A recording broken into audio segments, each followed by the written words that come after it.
When we talk about the most loyal animals, a dog must be on the top of that list. Those funky friends can do everything just to make sure you feel happy with them. They are not only pets and friends. Some dogs get trained to support humans in certain jobs, such as police dogs or sheepdogs. Hora is not a police dog, and he doesn't know how to manage a herd of sheep. But he's a perfect guide dog for his owner. Piper is a pretty girl with a passion for drawing and viewing nature.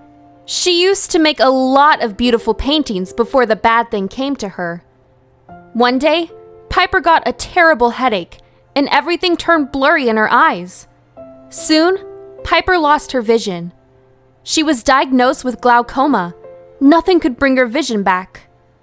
Life without scenes and colors was not easy for Piper, because all Piper saw was just an endless black void of space. But everything seemed less struggle for Piper when Hora, an assistance dog trained to support blind people like Piper, always did a great job for his owner. Piper couldn't express how thankful she was to Hora. The dog was like her eyes, her friend, and her protector. With Hora's presence, Piper didn't feel afraid in her own house anymore, since she lived alone and blind. But then, one day, when Piper woke up from an unpleasant sleep, Hora was gone! Piper's worst nightmare had come true when she kept calling Hora, and the only answer was her voice echoed back in the silent house. Piper felt like she was standing in the blank space, thinking about 100 terrible scenarios that could happen if she made a move. Time went by, and the house still stayed quiet. Piper decided to get out of the bed and groped around to find Hora. Though Piper tried to remember the place of everything in her house, walking around was very challenging for her. Even when she focused on sensing things ahead, Piper still got herself injured with some pieces of the glass vase and then fell to the ground.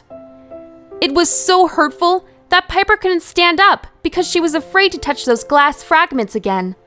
There was nothing Piper could do, so she just lay on the bed and cried until she fell asleep.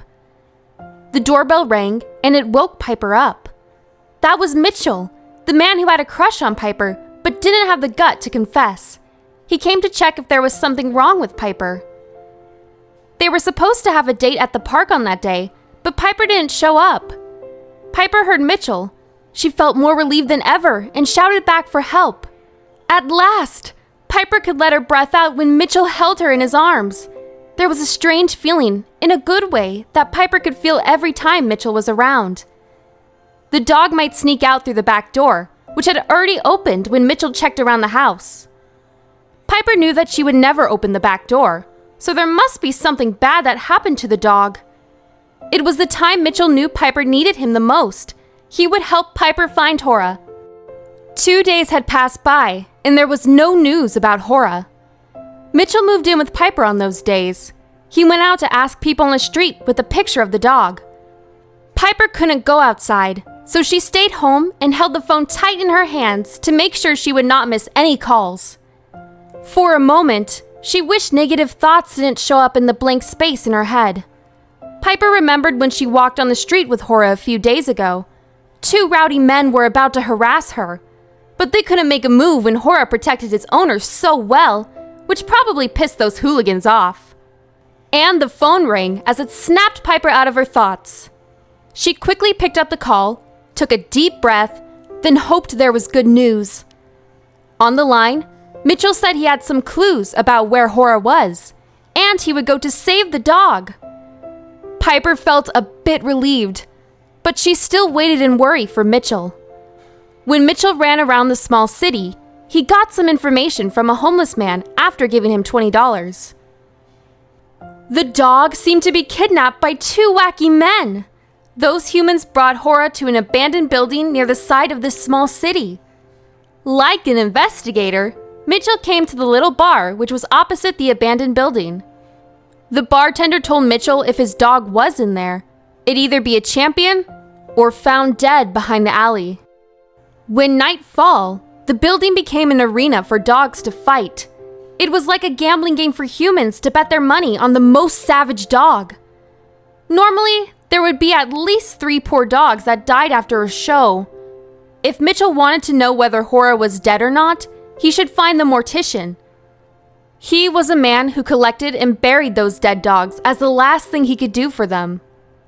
It took Mitchell half a day to find the mortician. Turned out, he was just a young boy and didn't have a name. Poor little thing. The no-name boy confirmed he hadn't seen Hora before, which meant Hora was still alive. The dog might be somewhere in that building. Mitchell just needed to get in there. But it was not a good idea to just walk in the front door through a bunch of big scary men. Before he sneaked in by the exit door, Mitchell gave the no-name boy Piper's address. He told the boy to find Piper if he didn't go out in 30 minutes. And he didn't. Piper was at home. She started to stress out when Mitchell was supposed to be at home an hour ago.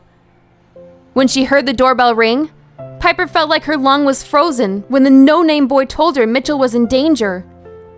Soon, Piper had to calm herself down because she knew that was not the time for her to freak out. She called the police and told them some people were assaulting her.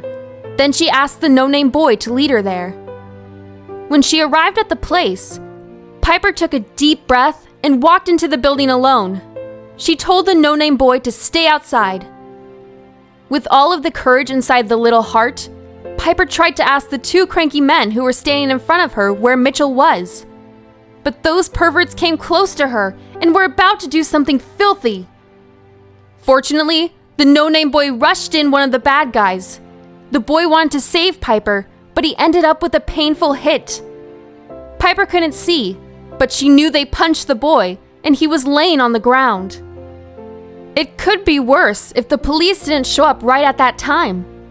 Under the law, those two guys had to reveal what was happening in that building, the dog arena, Mitchell, and the assault. When Mitchell sneaked in, he found Hora. The dog was locked in a cage. Mitchell got hit in the back when he was about to rescue Hora. They locked him in a storage room until an officer found him. Both Hora and Mitchell were safe and sound. The dog club also got banned, but those aggressive dogs could not be adopted. They had moved to somewhere that could fix their behavior. After rain comes fair weather. Life went on with Hora and Piper like in the old days, but the family had 2 more members. A month later after the dramatic event, Piper and Mitchell got married. Hora was the one who led Piper into the hall, and the no-name boy was a groomsman. Actually, he had a name when Piper and Mitchell adopted him, Benjamin. Piper wasn't scared about the space in front of her eyes anymore, because all she saw was love and affection.